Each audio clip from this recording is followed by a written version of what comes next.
Hello and welcome to this live stream. And forgive my voice because I'm recovering from something, some kind of bug.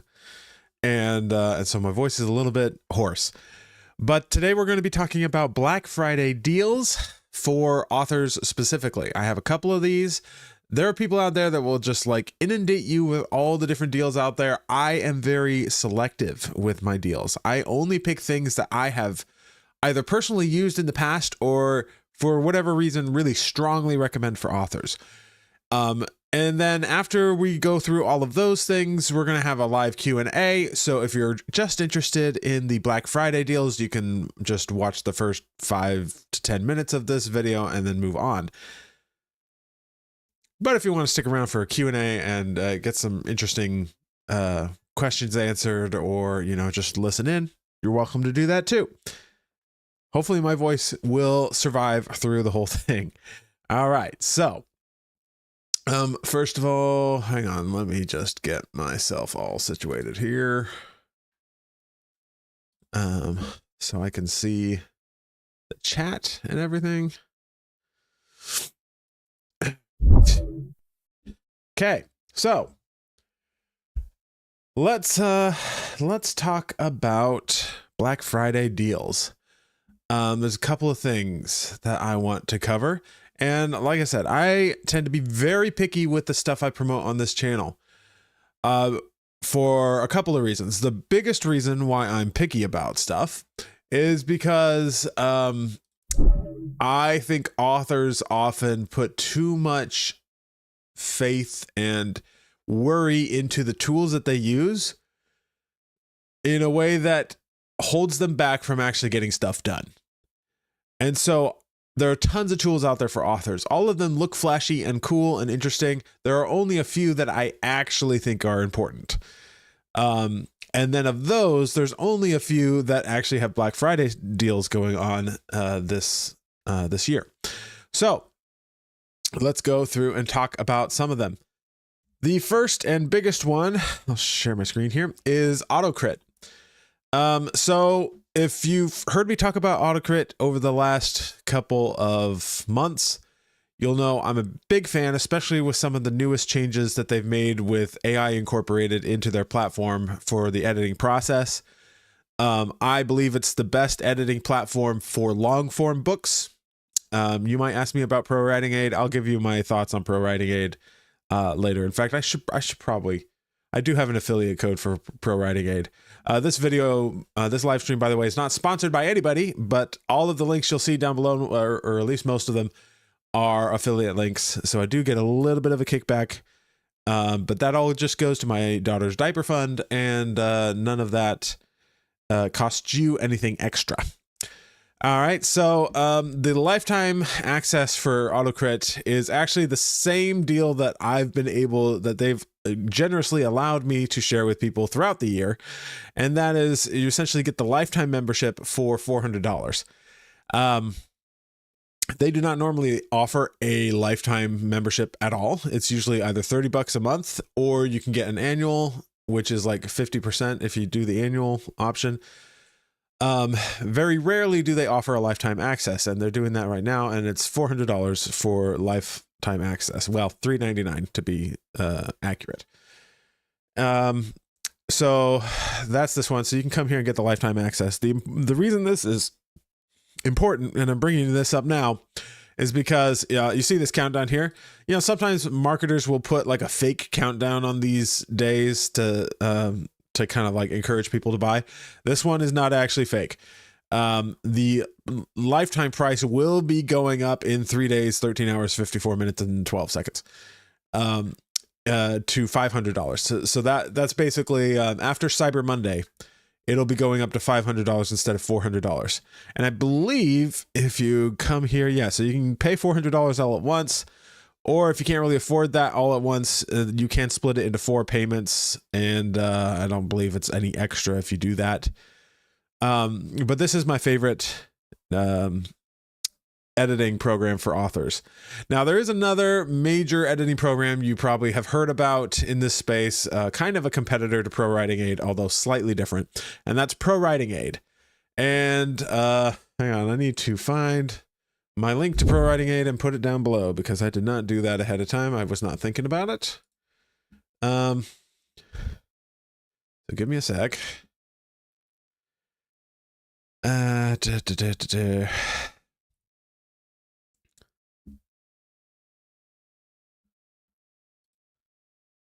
don't even know what their deal is, but they always have a generous Black Friday deal.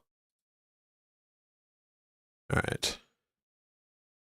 Give me a sec. I will edit the description here. ProWritingAid.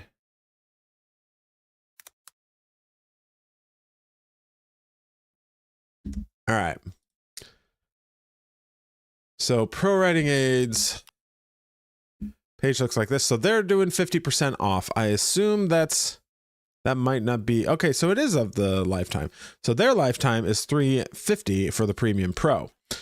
Now let's just talk about the difference between Autocrit and ProWritingAid right now, because I do prefer Autocrit for authors. But the thing is, people often have editing needs outside of a book. Okay, Autocrit is really designed for either fiction or nonfiction books. And I think it's the best for that thing. Also, the AI integration into Autocrit is no extra charge. So if you get the lifetime account for Autocrit, you can do all these AI analyses of your book, and it's not going to charge you extra. Whereas with ProWritingAid, even though this is like $50 cheaper than what Autocrit is doing for the Premium Pro or the Premium, they have this manuscript analysis, which is very similar to a feature that Autocrit has, but that costs you extra. It's like $20 extra. The pricing changes depending on how many you buy in bulk, but it's I don't like that about what ProWritingAid is doing, and I think the version that Autocrit has is just as useful, and they have a little bit more versatility to it, and they keep coming out with new features. Like I just had a video go up 2 days ago talking about some of the new improvements that they put in there. One of which was that came directly from feedback that I gave them. So I'm really impressed with that. And the fact that it's no extra charge when it costs them money every time somebody uses AI is pretty insane to me. However, so that is the reason why I recommend Autocrit over ProWritingAid if you only have one. However, people do have needs for writing outside of books, right? And so if you need a spell checker for emails or for articles or for papers, academic papers or anything like that, ProWritingAid would be my recommendation for that. And I would recommend it over Grammarly because Grammarly does not have a lifetime option. So the nice thing about ProWritingAid is that they do have a lifetime option. And today is definitely the best time to get it, because if you get the premium version, it's only $200, which is 50% off. If you get the Premium Pro, that's $350.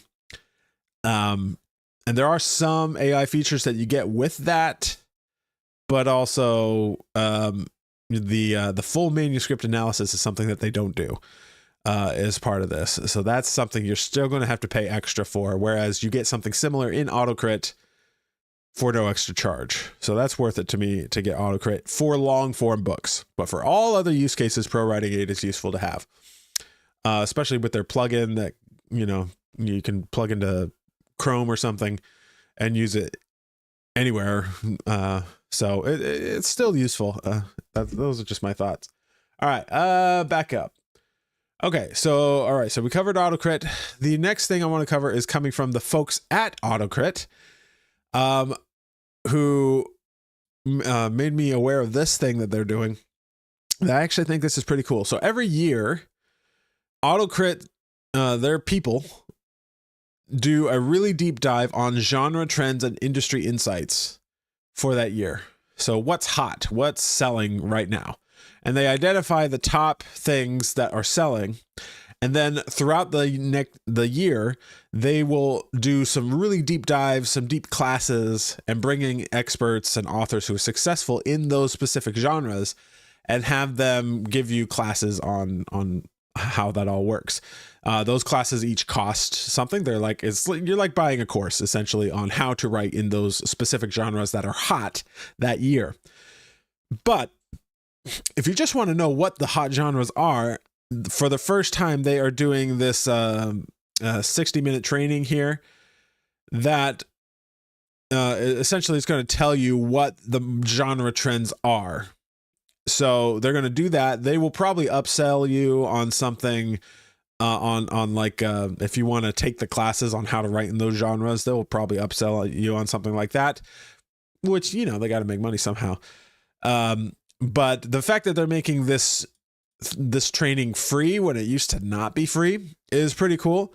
So the link to this is down below as well. If you want to sign up for this, it's happening next Thursday. So a week from yesterday, December 4th, 2025 at 6 p.m. Eastern time. That would be US Eastern. So lots of cool stuff here. I actually plan on going to this. I am doing some deep dives on genre myself and on what's trending, and just learning to understand the market as best I can. That's become my new focus, and will be my focus probably for the next couple of months. I have some fun stuff to share with you guys eventually, but not yet on that topic. All right. Okay. Let's move now from that. Okay. So there's a question here about why not use AI like Anthropic directly for editing, like basic editing, like typos, grammar, instead of Grammarly or Autocrit, because it doesn't do it a good job. It can do proofreading okay, because that's very rule-based, but it is not good at identifying markers of bad writing. Because remember, AI is generative. It is not analytical. It does some analysis and it's getting better. These thinking models are getting better all the time, but it's still at its core something that generates text and doesn't necessarily give you a really good look at what is working and what is not. Autocrit, on the other hand, will do a pretty deep analysis of all your stuff with features that are not AI. Right. So Autocrit has a lot of non-AI features built in that are actually genuinely useful and were useful before they introduced AI into their platform. AI has just been able to enhance their platform in many ways. And it's led by some really top industry experts that they've got inside of their company that, a lot of developmental editors and things, people that understand what good editing is. Because if you're trying to get AI to do your edits for you, it's only going to be good as the instructions that you give it. And chances are, if you're not an editor, you're not going to be giving it the best instructions. So you want that level of really fine-grained detail on this. All right. Question on Opus 4.5. I'll get to that. I'll get to it now. I have not had a chance to get through it, guys. That came out the day that I filmed my Gemini 3 and GPT 5.1 video, and we really need to tell these guys to stop. And then we had family over for Thanksgiving here in the United States. It's Thanksgiving this week. It's a busy week. I only worked 2 days this week, and so I've just not had a chance to go through it. Sorry about that. But there definitely will be a video going up next week about Claude Opus 4.5. You can count on that. All right, so we've talked about genre trends. Next thing I want to talk about is book covers. All right, so my two favorite book cover services of choice are MibbleArt and Get Covers. Okay, these are both linked down below. These are the ones, particularly MibbleArt, that I actually use for my book covers. All right. If you're wondering, like, why don't you just use the AI for your book covers? Because I am not a designer. And I see, I have an okay eye for some designs, but I've always been able to get better results out of hiring an actual talented designer on my book covers. Now they can use AI all they want. What I'm hiring them for is their practice trained design eye and knowledge of the genre and what sells in that genre and so forth. Does that make sense? So, so this is my favorite right here. This is MibbleArt. And they are the more expensive one. I'll get to Get covers in a second. They're a little bit more affordable. But Mibleart is offering 20% off all book cover designs. I've already bought one. I'm probably going to buy a few more before Black Friday is out, because I have some stuff that needs doing. So 20% off all book covers. If you want a ballpark of what their book covers look like, let's see. A fiction book cover costs about, where is it? All right, for an ebook, it's about $220. For the full wraparound ebook plus print, it'd be about $270. This is usually what I get right here, is the $270. If you want like custom illustrations or like additional promo material, those are add-ons that you can get. They have really good, like if you want illustrated, it's actually, for an illustrated cover design service, it's insanely affordable. The fact that you can get an illustrated cover design from $390 is insane, because a lot of people, those will cost upwards of $1,000. And a children's illustrated cover goes from like $200. Like, that's crazy. All right. And then you have vector illustrated covers, which is useful for certain genres like cozies and certain types of romance. They also do fantasy map design. So actually, I don't know if the maps will be on sale because it just said book covers. But anyway, 20% off all book covers with code BLACK20. So make sure to use BLACK20 and use my link down below. Now, if you can't afford that, this is actually the same company, or they have the same parent company, but this is called Get Covers. They're having 25% off of their book covers, audiobook covers, and custom logos with the code GETBLACK25. So you can use this as well. These people are much more affordable. Let's see, book covers. I'll give you a sense. So normally, to get their premium version, this is like the best that they offer. It's only $35. And you're wondering, like, if these are the same people as Mibleart, why are they so much cheaper? I don't know exactly how their company is structured, but I suspect, or keep in mind, this is my theory, that they start their designers, because it's an agency, they have several designers. They start their designers working here at Get Covers, doing like these quick, cheap covers that they just knock them out. And then the ones that show real promise, they upgrade them to Mibleart, where they get paid a little bit more. They can spend more time on a cover. The covers come out as a little bit higher quality, etc. If you're strapped for cash, Get Covers is the one I recommend. And like I said, they are 25% off. So this 35, I don't know, what's 20% or 25% of $35? It's like almost $10 off, like $8. So I can't do math in my head. So that's going to look good. Okay. And you can see some of these covers actually look decent, right? They're simple. There's not much going on with them, but that might be all you need, right? For certain genres, especially if you're just starting out. These aren't too bad. All right. So those are my two picks for book covers and what they are offering right now. Be sure to use the codes to get those prices. But yeah, that's Mibleart and Get Covers. All right. So let's move on to Publisher Rocket. All right. So I used to work for these people, full disclosure. I used to work for Dave, this handsome gentleman right here. Love these guys. And I think Publisher Rocket is a genuinely good tool. I can say that now, not required to say that because I don't work for them anymore. But I do think it's a really solid platform. What Publisher Rocket does is it provides you with research on keywords and categories on Amazon. So this is essentially a good way to find niches on Amazon to write in, or as a way of optimizing your book to be shown to the most number of people, right? Those are kind of the use cases for why you want a detailed analytical tool for keywords and categories. And Dave does not do discounts very often, and I'm with him on that. I don't like doing discounts either. But he is taking, so Publisher Rocket is normally $200.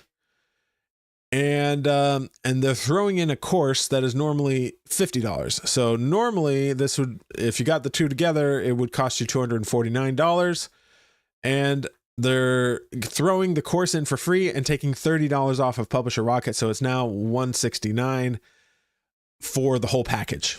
Okay, so the $50 course plus $30 off Rocket brings that to $169 total.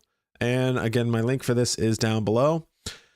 They added a couple of features that I really like this reverse ASIN search, where you can actually find a competitor's book, plug it into Publisher Rocket, and it'll tell you what keywords it's using or ranking for. That's pretty huge. You've got like people like Joanna Penn and Kevin J. Anderson and Shane Silvers giving testimonials about it, and I can add my voice to that. It's a good program. Okay. So this one, this is also a lifetime price, I should mention. Dave is actively against subscriptions if he can avoid them, which I applaud him for.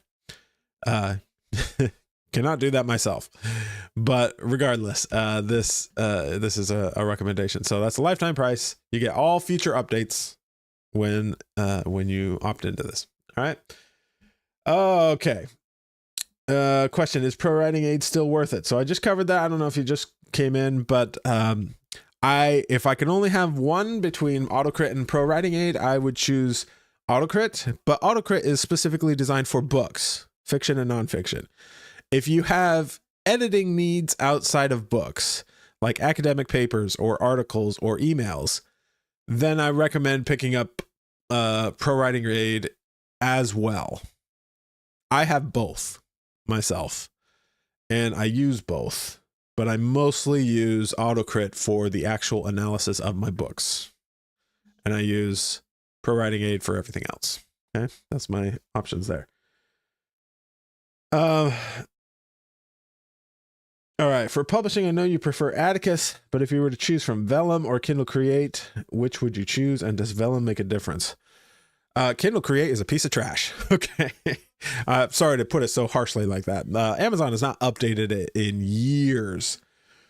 And it's only designed to output in their file formats, which means you can't use it to publish elsewhere. If you want to publish your book anywhere else, you can't do it. So of those two, I would definitely pick Vellum. Vellum is a really solid formatting program. They've gotten a lot better since Atticus came in as competition, because they were really stagnant for a while. But then Atticus came in and was just like, hey, we're doing all this stuff. And then Vellum was just like, oh, I guess we got to do that too. The reason I like Atticus is that it's cloud-based, and so you can access it anywhere you have a browser. So you can access it from a Chromebook. You can access it from a Windows machine or a PC or a Linux machine or a Mac, whereas Vellum is Mac only. And Vellum is installable on your computer, but there's no cloud option as far as I'm aware, unless they've changed something recently. Because, well, anyway, Vellum is a very stable program. And Atticus has had some bugs over the years that they're working through. Because I have worked for Dave and worked with the team that is on Atticus, I have absolutely no doubt that they're working hard on all of those bugs and fixes and trying to make it a smoother program. But as of now, they do have a lot of bugs, and I acknowledge that. If there were a third option that was like, had all the best things about Vellum and Atticus, I would 100% endorse that, but there isn't. Formatting programs are apparently very hard to do for some reason. The only other option that's worth any salt is Adobe InDesign, but that's, you have to have a degree to use that program. It's very complicated. It's overkill for what most authors need. I would only use Adobe InDesign if I were doing something like a magazine or, pamphlets, brochures, things that require very special formatting. But for regular books, nonfiction, fiction, it's just overkill. For what you need. So I definitely recommend either Atticus or Vellum. There is one option that is free that's okay. It's not going to have the power of Atticus, or Vellum. But that's the, I forget the exact name, but it's from Reedsy, Reedsy, Reedsy book formatter or something. If you Google that, you can find it. That one's free. If you don't have the money for a lifetime price of Vellum or Atticus, go with that, I'd say. Okay. Last but not least, let's talk about my own stuff. Okay. So I have two products. I have the StoryHacker Silver Group and the StoryHacker Gold Group. The StoryHacker Silver Group is a one-time fee of $7. It's not meant to be much. It's just a little. In fact, it used to be free. The only reason I start charging people $7 because we were getting a lot of spammers in the group, and just adding just a little bit of personal investment of just $7 was enough to like essentially eliminate all of the bad actors overnight. And it's made the even just that small amount has made the quality of the people coming in much, much higher. So there's that. With that, you get a couple of my frameworks, a couple of my prompts, all my major prompts, and then you get my Intro to AI course. With my StoryHacker Gold Group, that is $47 a month. Price will be going up soon. I don't have an exact date. It won't be before the holidays, and I will make sure everybody knows when it goes up. But right now it's $47 a month. There is a waiting list for it. It is not open all the time, but you can join the waiting list, and the link for that is down below. And I am not doing any Black Friday sales. Let me just, here's the group in case you're interested. I'm not doing any Black Friday sales because I'm kind of against Black Friday sales for a couple of reasons, if I can try to explain this. I don't think Black Friday sales are consumer friendly. And let me explain what I mean by that. Most people will price their product, and the price that they are willing to take for it is what the sale price is. So they figure out what that is going to be, and then they price it higher than that the rest of the year. It's a marketing thing. That's just how it works. And so when it looks like you're getting a great deal, most of the time you're just getting a bad deal the rest of the year, and you're getting the normal deal at Black Friday. I don't like that. I think even if it was a really good deal on Black Friday, I think it's just not fair to the people that have paid full price for something, especially on an ongoing recurring basis. Like with StoryHacker Gold, there's it's an ongoing subscription, so you have skin in the game the whole time. I don't think it's fair to charge people that got it earlier more than the people that are getting it during the sale. That's just my personal opinion. That's just how I roll. So I am not doing any kind of special deal on StoryHacker Gold. I do raise the price on StoryHacker Gold on occasion because we're constantly adding new things. We're constantly iterating and improving it. And as it grows, I have to hire people to help me out, so as those costs and the value of the group goes up, I do raise the price periodically. And that's just to reward the people that came in earlier that have stuck with me by letting them have the cheaper price, which they keep. But for new people coming in, it gets more expensive. That's just my philosophy on price for my particular work. To give you a sense of this, we got 57 people on the waiting list, or 57, gosh, I can't read, 59 membership requests pending. So that's how many we have on the wait list right now. And you can see we've got lots of stuff going on inside the group, lots of people interacting. We are right now about to wrap up this book in a month challenge that we did. That's led by my buddy Colm here. He runs this. I participate as well. But this is a fun little challenge to write a book in a month, which is absolutely totally doable with AI. It's getting easier and easier.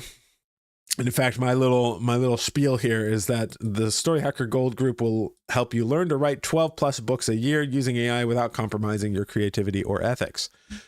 If you go into the classroom here, you get, these are all the courses and stuff that you get.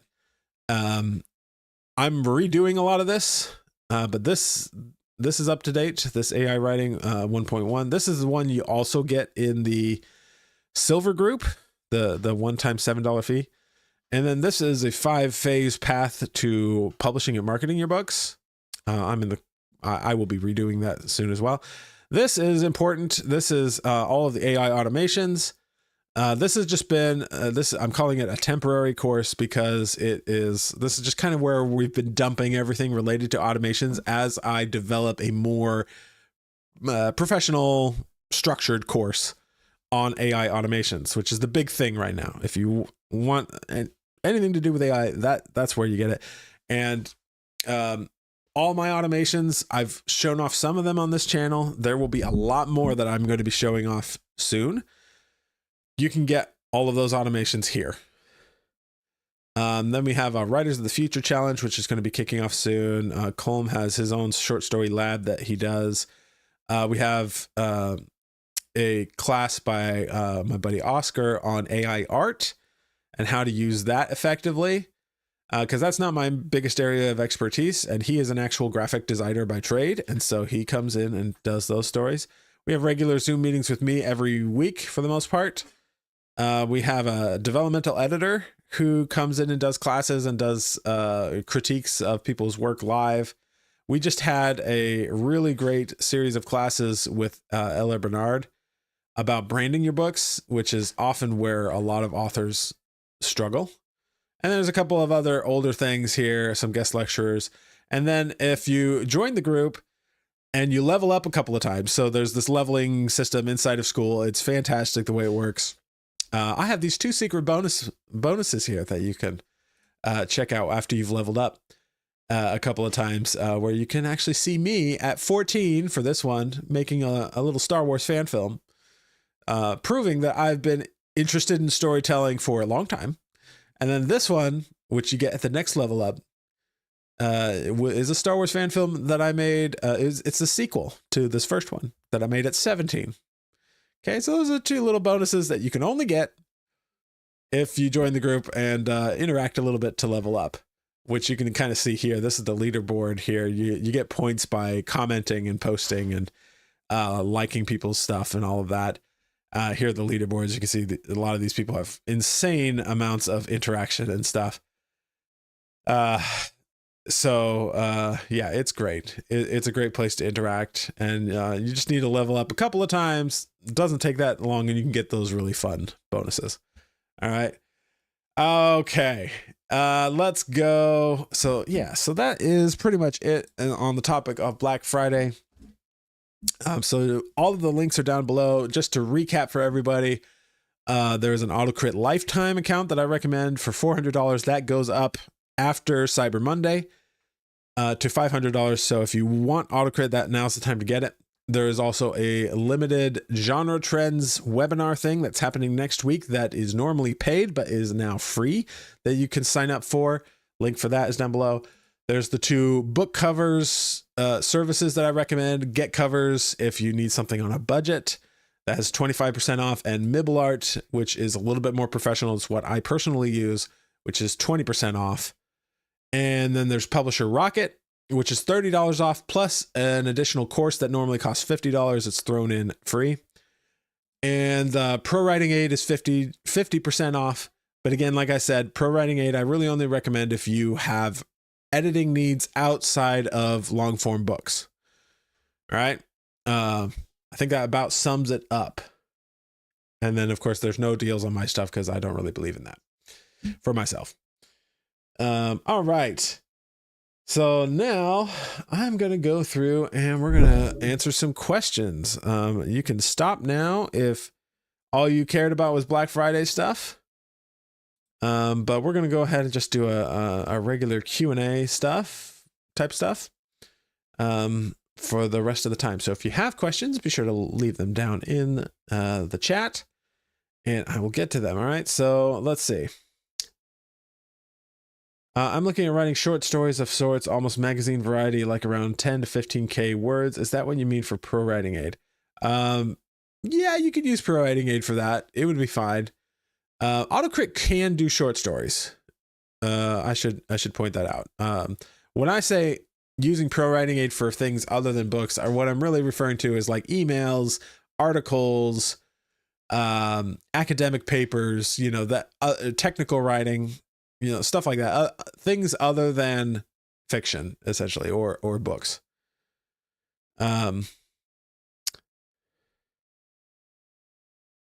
Will you be making your own software at this point? I have seriously given it some thought. I have. But here's the thing. I've been getting deep into automations right now. And in my opinion, anything I would want to do in a software format can be done with one of these automations. So the only extra that I could provide would just be like a better UI interface, make it simpler, easier, which, there's value to that. But anybody else could spin up something like that as well very quickly. And I think there's value in teaching people how to do it so they can tweak it to their own designs, right? I think if I came out with a software that is essentially just a different UI on my automations, you wouldn't be able to adjust that as much as I would want to be able to adjust it if I were buying the software. Does that make sense? And so I've always been an educator since the beginning on this channel. I don't really have having worked for Dave with Publisher Rocket and Atticus, I have a little bit of an insight on what it takes to run a software. And I'm not sure I want to do that because it is insane. You have to have a whole team of people just to manage the bugs and requests that come in. And, I've always been much more of an educator myself and prefer to just teach people how to do it. And when it comes to automations like N8N or Make, you can do all of this stuff yourself. Any kind of automation, any kind of software that I would make can be done in one of those platforms. And I'd rather just teach people how to do that and give away the automations that I've created. So with just a little bit of instruction on how to set it up, you could just use the same things that I use. And it's essentially the same as me selling a software.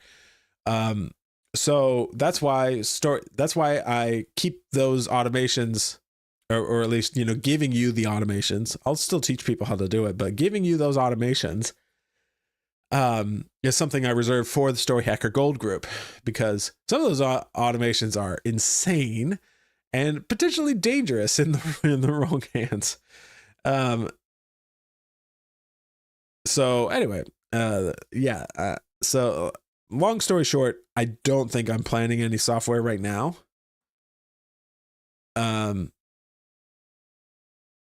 But that's just the way I go. All right. Ooh, we have a couple of people loving on the StoryHacker Gold group. So, SW Stormy says gold is absolutely worth it, by the way.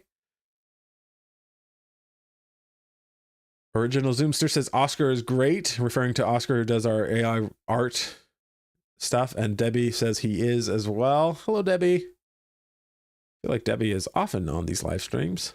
She is also in our group. She runs accountability calls. Because the most important thing is actually getting your book done, not just learning about how to do this stuff. The most important thing is taking action. So we have accountability calls that we run. Also, we have MC Bain Creation says $7 is worth what you get in the classroom materials alone. That's for the silver group. So if you can't afford the $47 a month, definitely go with the silver group for $7, because there's lots of good stuff there. Robert Turner asks why I buy Black Friday deals. I assume because I don't believe in offering them myself. Well, because the same reason anybody buys Black Friday deals. And to be fair, I buy something when I need it. I don't necessarily wait till Black Friday. But if you can get something for cheaper, you should. Because the reason I just don't believe in it is because I believe the price that they pay at other times of the year is inflated, so that the deal looks better.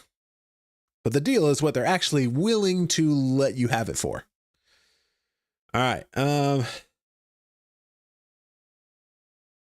right. Opus 4.5. Yeah. It's been a busy week and I have not even had a chance to test it yet. So I can't even give you my opinion on it yet. There will be a video next week talking about it. It's funny because it came out right as I had finished my analysis of Gemini 3, which I believe is a fantastic model. I've gone through a number of my automations just testing Gemini 3 on each step of the automation versus whatever model I was using before. And almost every time it's just better. Almost every time. Not always, but almost every time. Yeah. Okay. There's a software that is open source, which is like Novel Crafter, and it's called WritingAid. I've not heard of that, but I will add it to my list of things to investigate. I have a couple of those. Review WritingAid.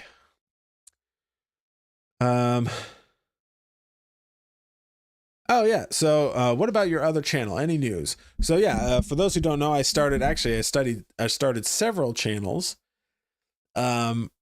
targeting more of my fantasy readership rather than authors like yourself.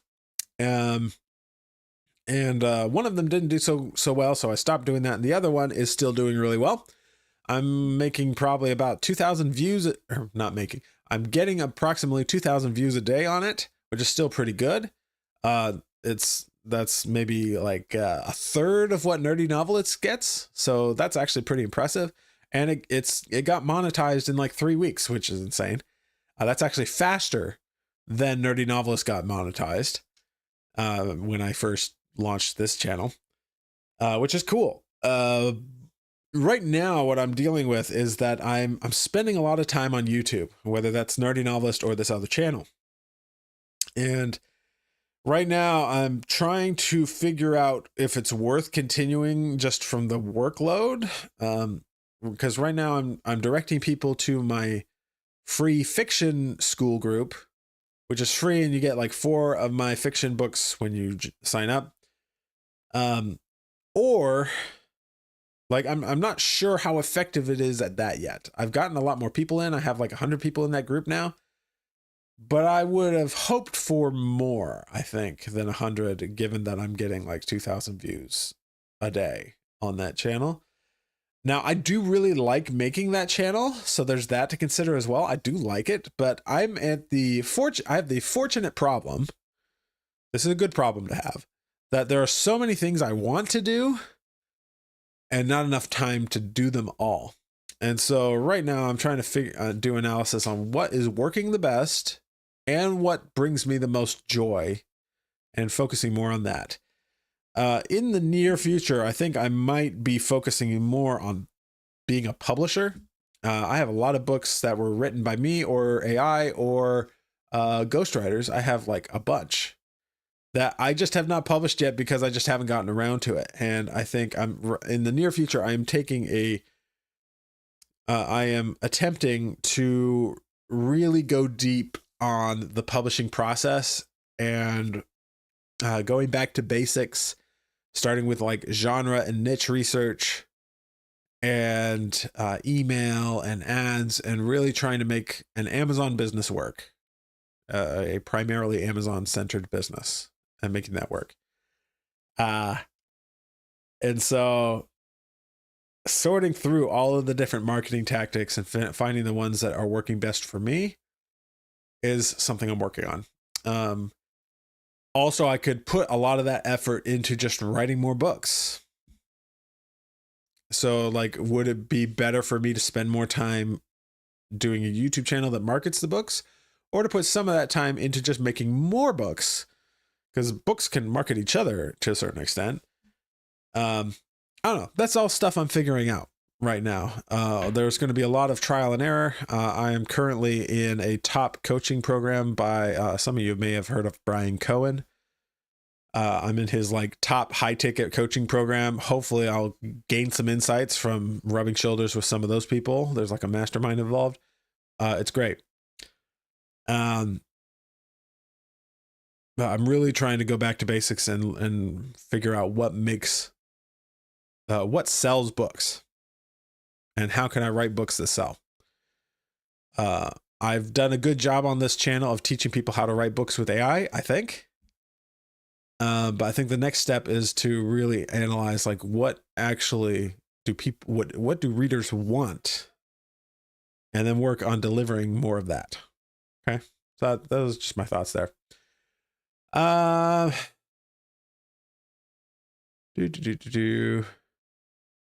built a draft creator using n8n backend and a React frontend based on your n8n flows. That's great. Oh yeah, John. How's it going, John? Have you tried Kimi K2 model? It's really good at prose. I have not, but I will. Well, I'll add a note for myself of that. Try Kimi K2 for prose. I know that one's supposed to be cheaper, I think, right?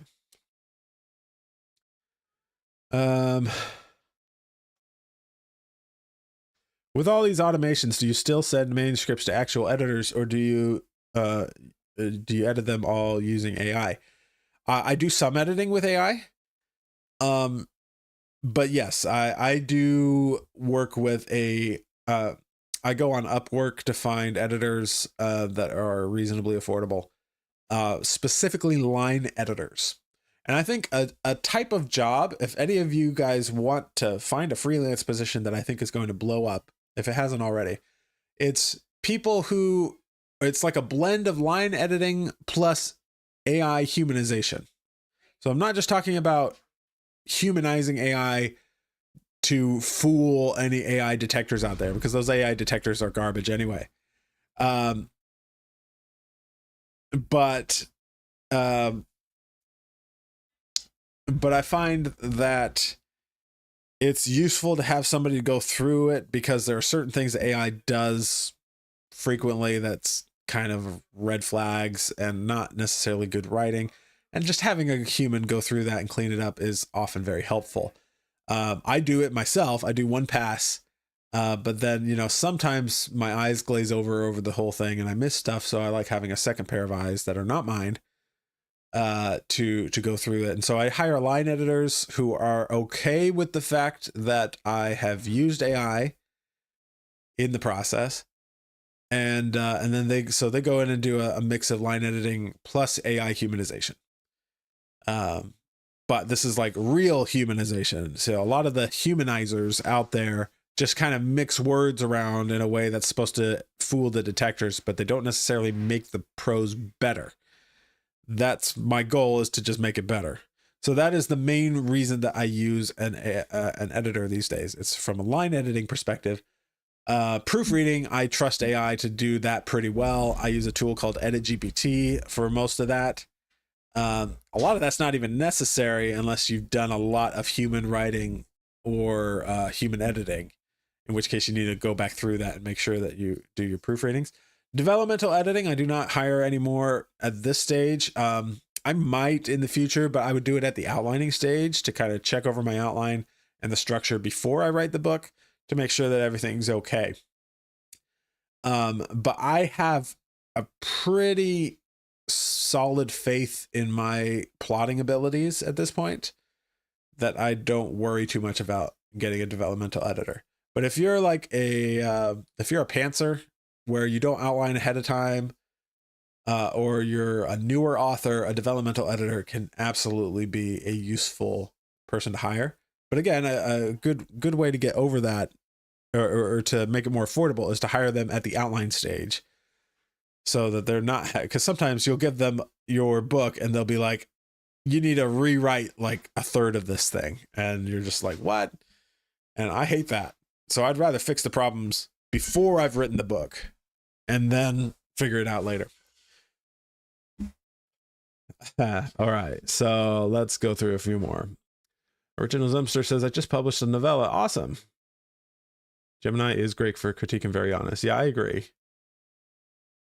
It's one of the better ones we've had.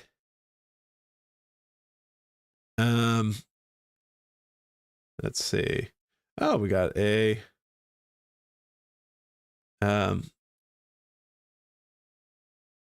I've got some super chats here. Thank you so much. What are your thoughts on OI, organoid intelligence? Basically, the mini human or rat brains that are used for computation similar to AI, but actually better in many areas. I think it's a very interesting field.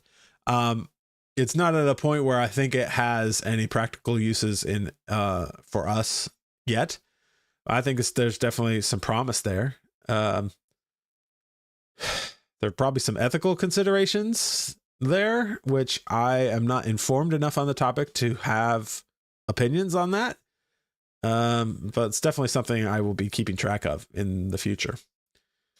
Another super prompt, look up brain stack computers as an example. Oh, this is from the same person. Brain stack computers as an example. Let me look at that. Brain stack computers. Combine our world's first computer that combines human brain with silicon now available. Oh, interesting. Yeah, I mean, the human brain is still to be surpassed by technology. And I'm sure we'll get there eventually. And we could have the whole discussion on AGI and what that looks like. And I could get into my thoughts on that, which are probably not shared by a lot of other people. But yeah, we'll see. We'll see how it goes. But definitely a really interesting developing field of technology that is worth keeping an eye on. All right. Okay.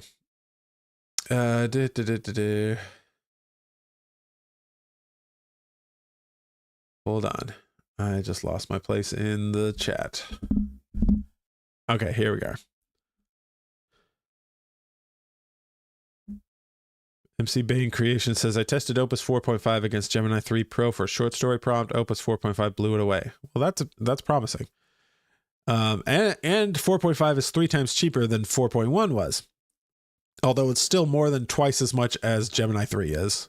So that's still worth considering. Have you tried the series analyzer in Autocrit? No, I have not yet. It was demonstrated to me, and it's kind of interesting. I mean, it works like the series like the book analyzer, just at the series level. The only reason I haven't done it is because I don't have a series uploaded into Autocrit yet. There's not an active series that I'm working on that would make sense to do. Is Novel Crafter worth it over automations like N8N? That depends on your personal workflow. I know for me personally, I'm kind of all in on automations now because of the flexibility that it offers me, and I can tailor things to the way I like to do them. And I do not use Novel Crafter anymore for me personally, but it's still a very good platform and great for a lot of people who need a little bit more fine-tuned control of their book, I'd say. It's probably the best for that specifically. For me, I just have a different flow that works really well with automations. So that's just me personally. Plotter. So I did not talk about Plotter. I'm sure they have a Black Friday deal. I actually have an affiliate with them, but again, I'm very picky about the software that I promote, and Plotter is one that it's useful, but I don't think is necessary. You can spend a lot of time wasting time on Plotter when you could be writing your book. And that might be a controversial opinion, and nothing against the folks at Plotter. In fact, I'm good friends with Cameron, the guy, the lead programmer and the head of Plotter. But it's not necessarily something I would promote a lot, unless you're just a real outlining junkie. All right.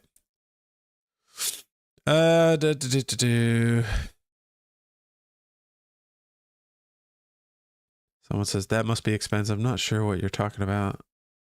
Lots of things that I do are expensive. Are you going to make a vid about N8N and how to automate it? I'm going to be making many videos about N8N. Yes. Very, very many. The reason I've been putting it off, I'll talk about this a little bit. I've recently kind of realized that I need to be spending more time doing work around stuff that excites me. And automations have been that, but I've been putting off making videos about it on the main channel because I've been trying to do this systematic thing where we talk about Novel Crafter, we talk about pseudo write, we talk about Raptor write, and a bunch of other things to review them and all of that, and kind of show you the process for writing in each of them. And then after I've done all that, I'd get to automations and show the power of that. Because I do think they're all worthwhile, depending on you and what you like and what your workflow is. I think any one of them will work. Any of the options will work. You can write quickly with AI and write decent enough quality with any of those platforms. But recently I've kind of decided, you know what, I need to stop trying to be everything to everyone and really just focus in on what excites me. And right now that is automations. So, I've been kind of tying up some loose ends, certain things that need to go out, videos like this one, and the Autocrit news and stuff like that, and a few other things. But in the near future, I am 100% going to be getting into automations, in quite a bit of depth. And I'll show you how to get N8N set up, and then I'll probably do a dedicated video for every one of the automations that I've built so far, some of which are really cool. Not just for writing, but like I built one the other day that will, it'll take your book or whatever book, and you enter in a number between 1 and 10 for the spice level, the violence level, and the swearing level. And it'll analyze the book to see what level is it at. It'll go through and decide from a storytelling perspective, like if you're adding spice, where does it make sense for those scenes to be? Because it wouldn't make sense for it to be in every scene. But it'll analyze the book and then compare that to the numbers that you want it to be at, and then rewrite the book effectively to either increase or reduce those things. So you could, if you write spicy romance, for example, I've actually seen this happen on Amazon. There are people out there selling a spicy version of their romance story and a clean version of their romance story. This automation will make it so that you could write the spicy version, and then you say, okay, now we want to bring the spice down to like a 2.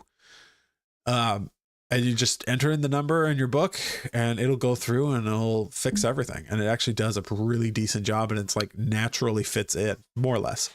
You still want to read through it and check everything, but like, that's really cool. Like, that's not the kind of thing that I would build a whole software around, right? But I could just share that and teach people how to do that. And then anybody can do stuff like that. It's cool.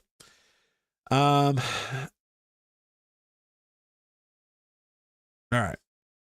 How do you get past the AI hate, for lack of a better word, to be able to sell books? It's not easy, to be honest. I have, I'm okay now, but I do occasionally go through periods where it just gets a lot for me, and I sort of have to like just deal with it. Debbie and the other people here that are from my StoryHacker Gold group know that a little while back, not too long ago, a couple weeks ago, I posted there just asking for some moral support because I was going through a lot. I think I had just released the video on how I wrote a decent book with AI using my AI automations, and then it took me 4 days to edit it. So that was like about writing a book in 4 days, and I got so many people coming in there and being just like, you're a hack. Why don't you get AI to lift those weights behind you as well? All kinds of stuff. And that's really hard for me because I get really triggered by people thinking I'm incompetent. Something to do with my childhood somewhere. And I'm better at ignoring those comments from people I don't know, but it's still difficult. This is why I don't disclose that AI was in my books, even though if you're looking at my name, you probably know if you are a fan of this channel. It's funny because I will sometimes get reviews on my non-AI books that I wrote before, negative reviews saying that they were AI, and the ironic thing is that they weren't. But for the most part, I don't actually get that much hate. I've only received like maybe 2 reviews talking about AI, and they were on Goodreads, which is already a pretty toxic place. I have not received any on Amazon that I'm aware of that discredit AI. And the plot module, which was, that was all my framework. I put it together, but I used AI pretty heavily to write it. That's my best-selling book, and I get tons of high-quality reviews from that. I also know of a few people. I'm not going to give their names for obvious reasons, but I know of a few people that are making 5 figures a month with their AI books, and the reviews on those books are above 4.5 on average. So I know anecdotally from other people that I have interacted with that it is possible. Now you need to put in the work as well, but like if you just put out spammy stuff, it's not going to do well. But if you know what you're doing, if you got some level of expertise into the process, you can probably create something that's pretty decent with AI, and it'll be okay. All right. Okay. Oh boy, I'm behind on these questions.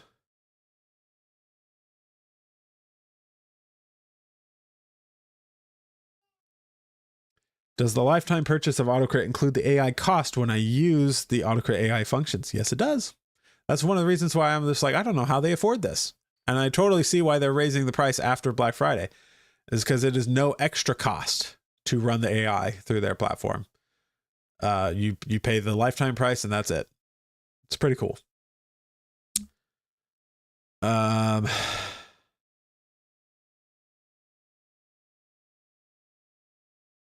How is AI with research? It does okay. Sometimes it still hallucinates though.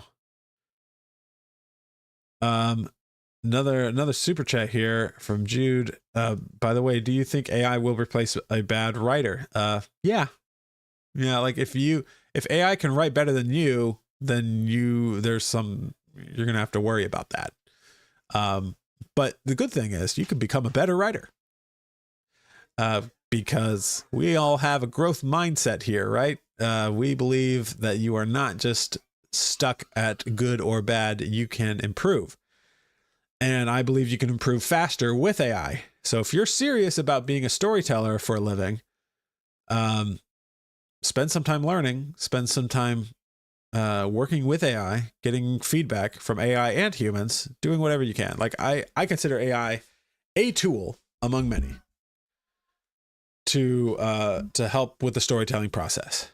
But I also very strongly believe that a skilled writer with AI will always outperform a poor writer with AI, and probably outperform a skilled writer without AI too. So that's just me. Using AI in the process of writing, how much editing needs to be done before you can call it yours? As much as you feel is necessary. There's no rules on that. Debbie says, it's a long-time nerd. I'll believe AGI when I see it. Not holding my breath. Not anytime soon, methinks. I don't think so either. And then, okay, we got a question about Plotter. I already mentioned Plotter.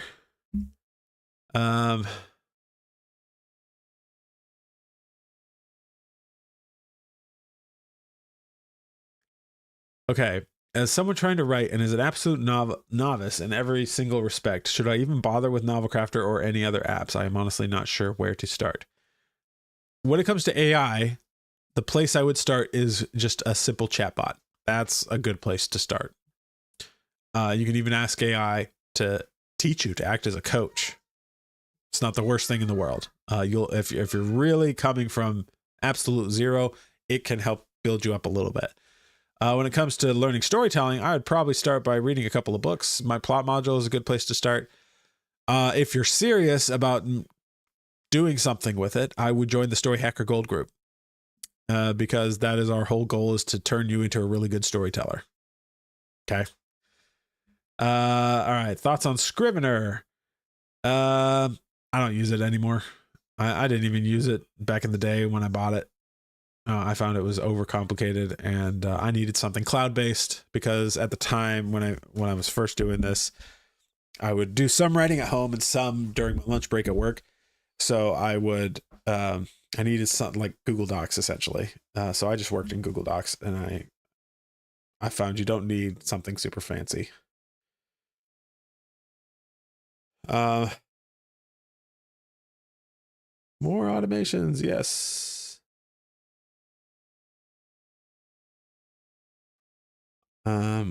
SW Stormy says, I've fallen in love with Pseudowrite, but I'm still too new to figure out if it's human enough. The Muse model is pretty good. The best thing you could do is to just keep working with it.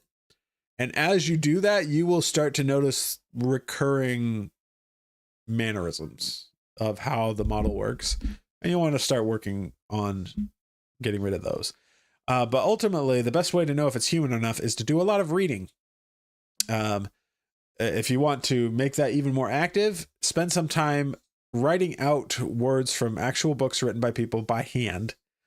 You'll learn a lot about what sounds right, what sounds human from a skilled author's perspective by doing that. And then that'll help inform how good your AI writing and the editing you have to do to it will be. Our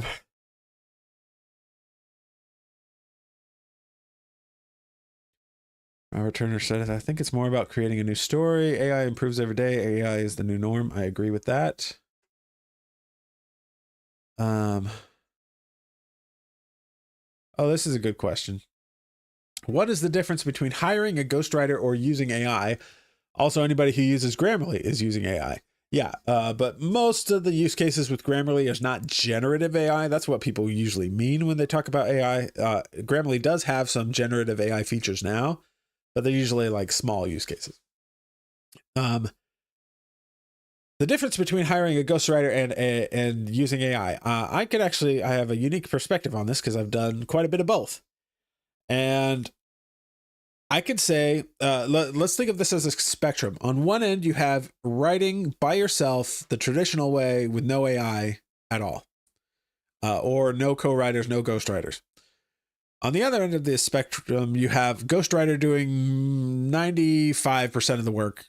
Maybe you just give them the premise or the story and then they go write the book. AI is closer to you writing the book than it is to the ghostwriter writing the book.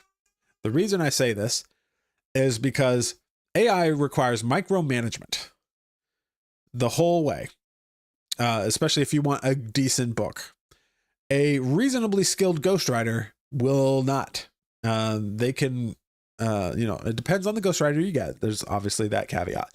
But generally speaking, a ghostwriter can work with a lot less oversight, and you can just trust that what they're going to do is reasonably decent, especially if they're skilled in that particular genre that you're writing.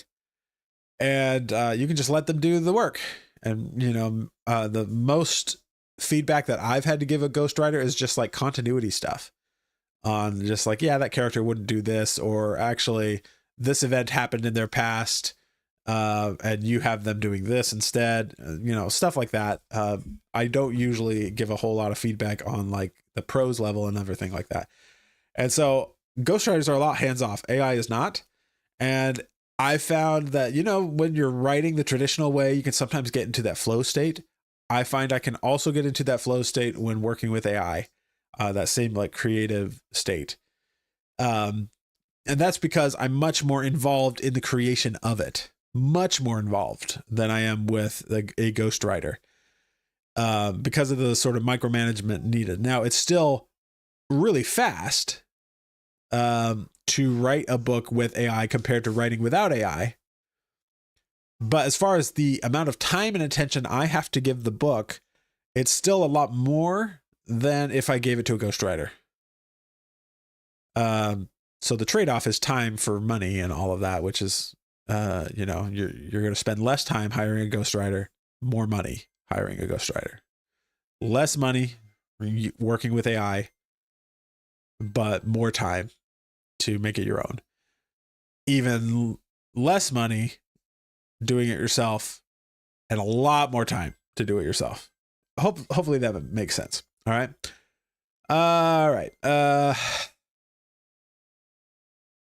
Any updates on your earnings since week 2? Yeah, so I decided to make those monthly. So there will be a video coming out probably next week or soon, that will cover that.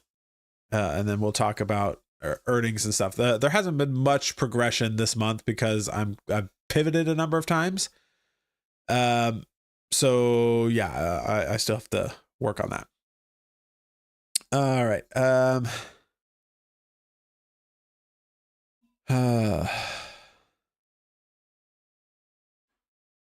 Saturday Night Fever came out with 2 versions, PG and R. Yeah, I think that's actually a missed opportunity by Hollywood to not put out cleaner versions of their movies. They get like upset when you even suggest it. They've sued all kinds of companies that have tried to do that. And people talk about like, oh, it's like messing with the author's creative vision and everything. But like, you could hugely, it's just 2 different markets. It's like, think of it as 2 different genres. The people that want a clean version of the book or movie are never going to watch or read the spicy version. And so like that's a whole untapped market. And it's not that hard, especially with AI, to clean these things up. And so I really don't understand why people don't do more of that. I write clean fantasy myself. I don't really plan on having spicy versions of my stuff.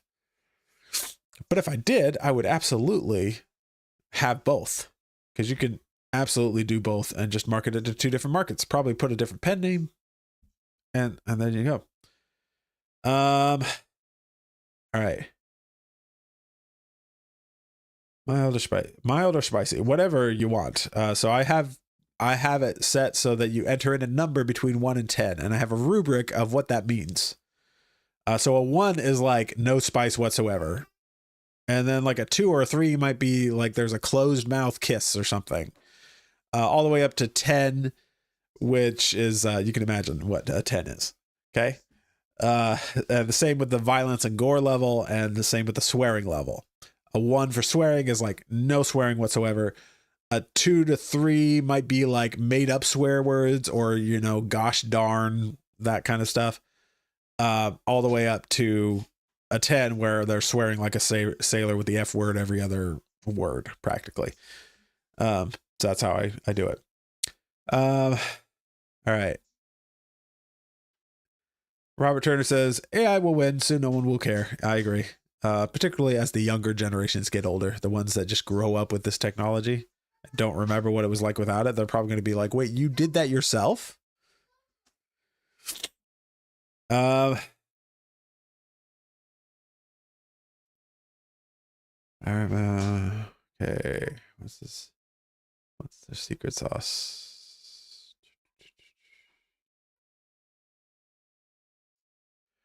I'd love some kind of workflow walkthrough that incorporates both Novel Crafter and Autocrit. Do you think it's possible to use both? It feels like there's some overlap. I don't think there's actually that much overlap. They're kind of 2 different programs. Novel Crafter is about writing your book. Autocrit is about editing your book. The only overlap I could see is that Autocrit does have some story idea generation tools that you could use at the start of your process. So you could use those, create your story idea, and then take that into Novel Crafter and then write your book. But there's no writing tools in Autocrit. That's not what it's meant to be. It's an editing tool, not a writing tool.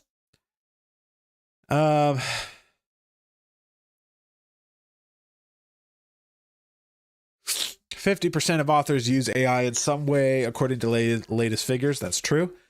Do you think AI is there? Can it write without human oversight, like a bestseller, or is it missing something? It's still, even if it gets amazing, even if it can write equivalent of a book that came out 10 years ago, I will plant my flag in this idea that a skilled author will always be able to make it better. So I'm more interested in AI plus the human rather than AI by itself.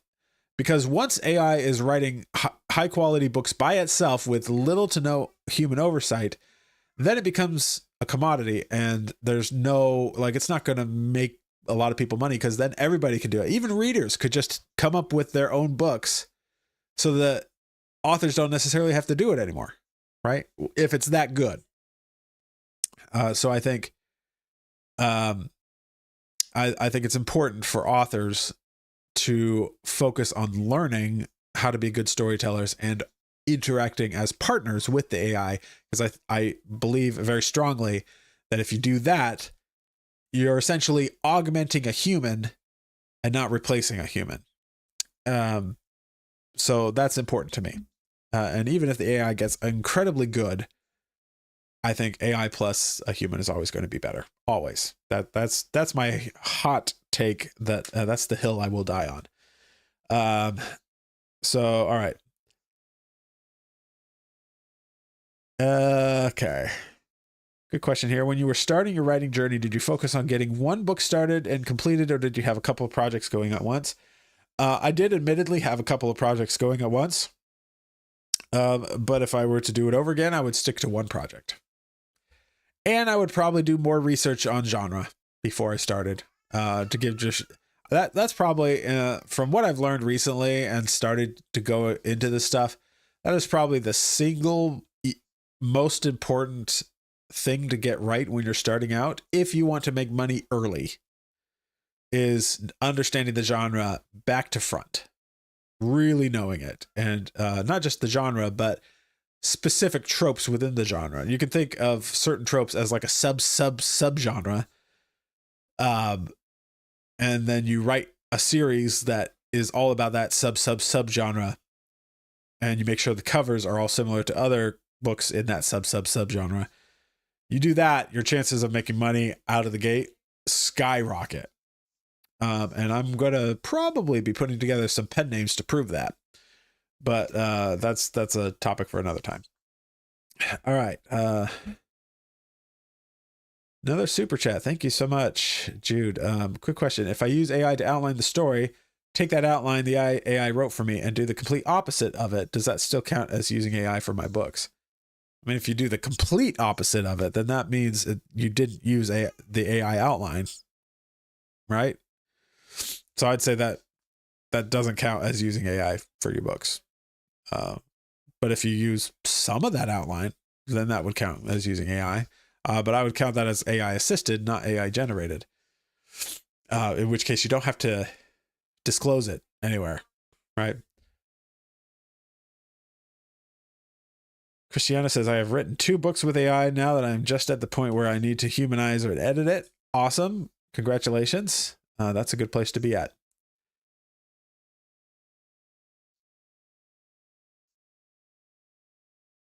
What are the rules of AI writing and plagiarism? So, big misconception is that AI plagiarizes. It does not.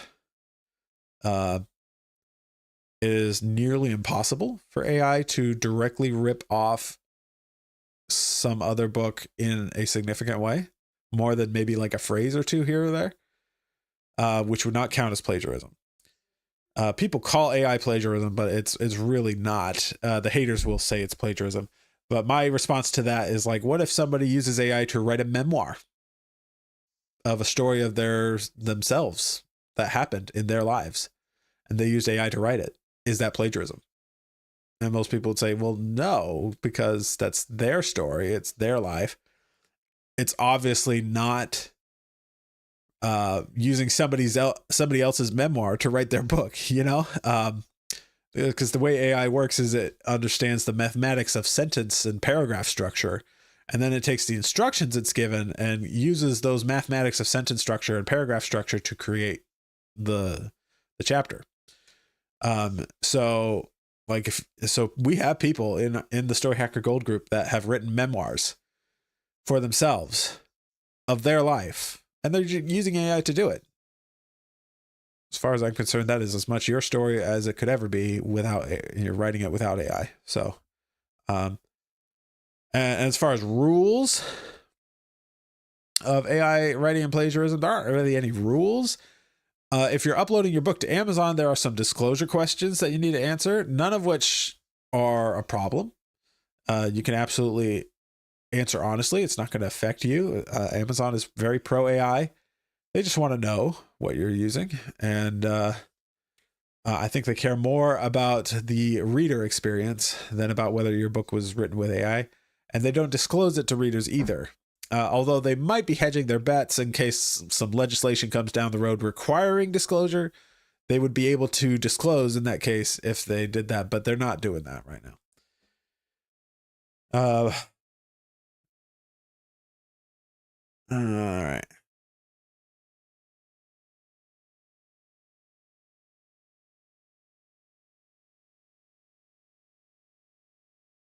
Johnny says, the thing I love about your silver program, Jason, is that you hit the nail on the head between the difference between storytelling and writing. Yeah. Probably the most common AI hate comment that I get is, you're not a writer if you used AI. And I kind of chuckle at that because it's just like, well, so? Is a movie director the writer of the movie? Not unless they're also the screenwriter. But do they have storytelling skills and creative input into that movie? Absolutely. And so do I. But it is something different than writing sometimes. There is often a lot of writing skill in the process, which a lot of these people don't realize. But even if there wasn't any writing involved in the process, I care more about being a storyteller. So yeah. Alrighty. Got a lot more of these to go through.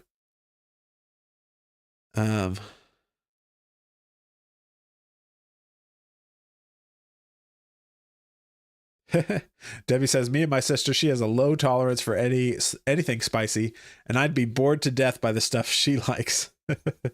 Yeah, so it's two different audiences. Jude says, wait a minute, that sounds like fan fiction. You're gonna have to let me know, because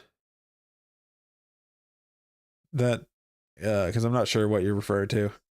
Nothing wrong with fan fiction, by the way, as long as you don't try to make money from it. And with AI, you could write fan fiction and then just change everything around. So it's, you change all the copyrighted bits and then just release that. That's how 50 Shades of Grey was made. It was written as Twilight fan fiction, and then it was sort of just switched around so that they removed all of the Twilight elements out of it and released that. And that's how that worked.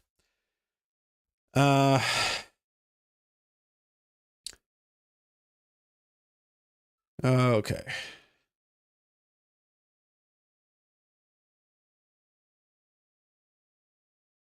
It feels like the future of AI will be transactional intellectual property like DLC on steroids. You want a Spider-Man story? Get access to that hero and villains for only $5 a month. I could see something like that happening.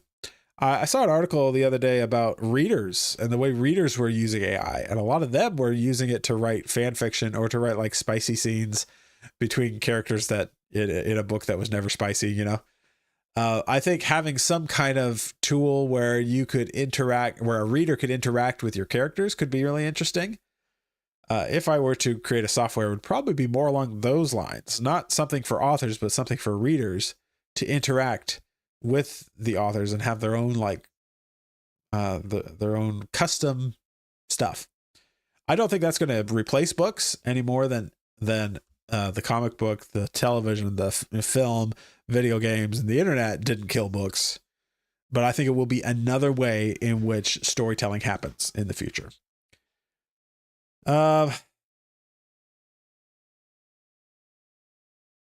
you think George R.R. Martin will finish his book with AI?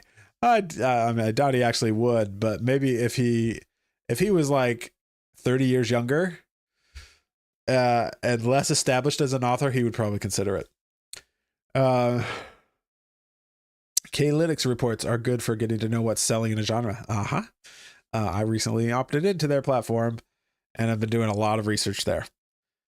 Publisher Rocket's also very good for going through the data yourself there. How long does it take to write a 400,000 word book using AI? I mean, depends on how much editing you put into it. The actual writing process could take a day.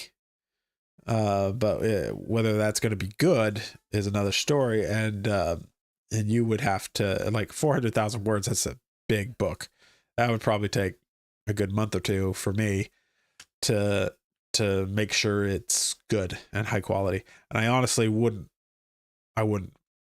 write a book that big. That's like Brandon Sanderson levels of big.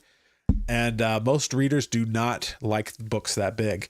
The only the epic fantasy crowd is a little bit different, but even they often go for books that are more like under 200,000, because especially if it's from an author they don't know. The reason Brandon Sanderson's able to get away with it is because he has become very popular, and so readers trust him enough to handle a 400,000 word book. So if it were me, I'd split that into 4 books of 100,000 each and go with that instead.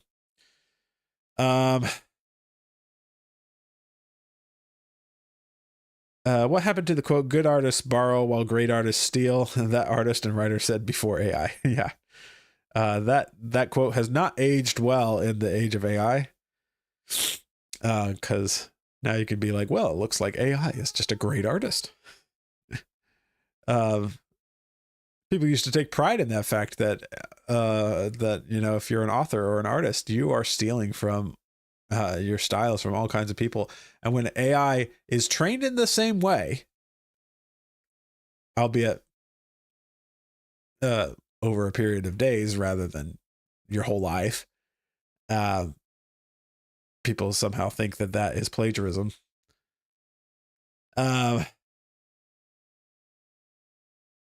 Answer to the critique about using AI not being a writer is, I published the book and you didn't. Yep. Robert says, AI helped me fulfill my dream of bringing my stories to life. Self-hosted LLM will get better, good enough to write books. Yeah, there's that too. In which case, nobody would be able to prove that you used AI because you self-hosted the whole thing.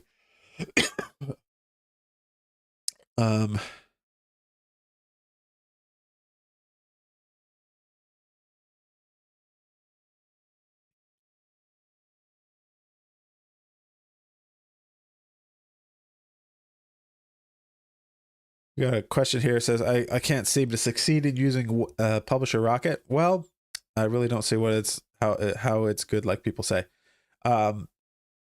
It's one of those things that if you don't know what you're doing with it, it's going to seem off. It's going to seem weird. I will do some more videos on it. But you kind of need to understand how data science works a little bit and how crawling Amazon works a little bit. But I'm going deep on niche research over the next few months. So I will be making a lot of videos about that. There's different ways to do it. I'll be looking at K-Lytics. I'll be looking at Publisher Rocket. I'll be looking at just doing some of that research manually on Amazon, because there's a lot of insights you can get just by browsing Amazon a lot. And I have some secret projects that are in the works related to genre that I think will be interesting to you once those are ready for prime time. So yeah. All right. I've caught up to the questions. And it's 11:30 and I need to be going to the gym soon, so I think we will wrap it up there. But thank you all for coming, and once again, you can check out the links down below for those Black Friday deals. And get your hands on those. Check out the waiting list for the StoryHacker Gold program if that is interesting to you. If you do the work, we will get you to the point where you're writing a book a month. If you're involved and you're doing what we tell you to do, you can get there absolutely without a fail. As far as I'm concerned, that's a guarantee. If you are there and you're doing the work and you're participating, you will get to the point where you could write a book a month, a good book a month, and work with that. So that's. I don't normally give out guarantees like that, but I am pretty solid on that one. So go check that out if you're interested, and I will see you.